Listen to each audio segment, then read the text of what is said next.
Matthew chapter 8. When Jesus came down from the mountain, large crowds followed him, and a leper came to him and bowed down before him and said, Lord, if you are willing, you can make me clean. Jesus stretched out his hand and touched him, saying, I am willing, be cleansed. And immediately his leprosy was cleansed. And Jesus said to him, See that you tell no one, but go, show yourself to the priest, and present the offering that Moses commanded as a testimony to them. And when Jesus entered Capernaum, a centurion came to him, imploring him and saying, Lord, my servant is lying paralyzed at home, fearfully tormented.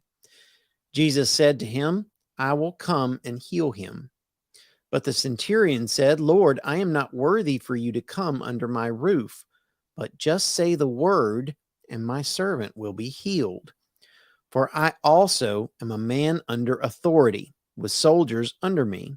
And I say to this one, Go, and he goes, and to another, Come, and he comes, and to my slave, Do this, and he does it. Now when Jesus heard this, he marveled and said to those who were following, Truly I say to you, I have not found such great faith with anyone in Israel.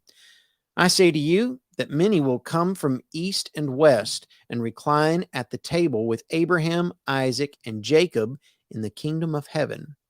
But the sons of the kingdom will be cast out into outer darkness. In that place there will be weeping and gnashing of teeth.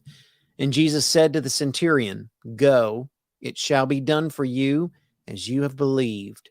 And the servant was healed that very moment. When Jesus came into Peter's home, he saw his mother-in-law lying sick in bed with a fever. He touched her hand, and the fever left her, and she got up and waited on him. When evening came, they brought to him many who were demon-possessed, and he cast out the spirits with a word and healed all who were ill. This was to fulfill what was spoken through Isaiah the prophet. He himself took our infirmities and carried away our diseases. Now when Jesus saw a crowd around him, he gave orders to depart to the other side of the sea. Then a scribe came and said to him, Teacher, I will follow you wherever you go. Jesus said to him, The foxes have holes, and the birds of the air have nests, but the Son of Man has nowhere to lay his head. Another of the disciples said to him, Lord, permit me first to go and bury my father. But Jesus said to him, Follow me and allow the dead to bury their own dead. When he got into the boat, his disciples followed him, and behold, there arose a great storm on the sea, so that the boat was being covered with the waves. But Jesus himself was asleep. And they came to him and woke him, saying, Save us, Lord, we are perishing. He said to them, Why are you afraid, you men of little faith? Then he got up and rebuked the winds and the sea, and it became perfectly calm. The men were amazed and said, What kind of man is this, that even the winds and the sea obey him? When he came to the other side into the country of the Gadarenes, two men who were demon-possessed met him as they were coming out of the tombs. They were so extremely violent that no one could pass by that way.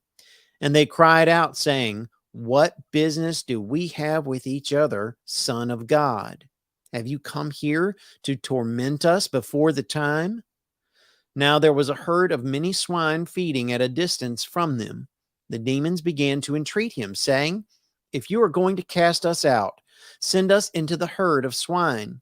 And he said to them, Go. And they came out and went into the swine. And the whole herd rushed down the steep bank into the sea and perished in the waters.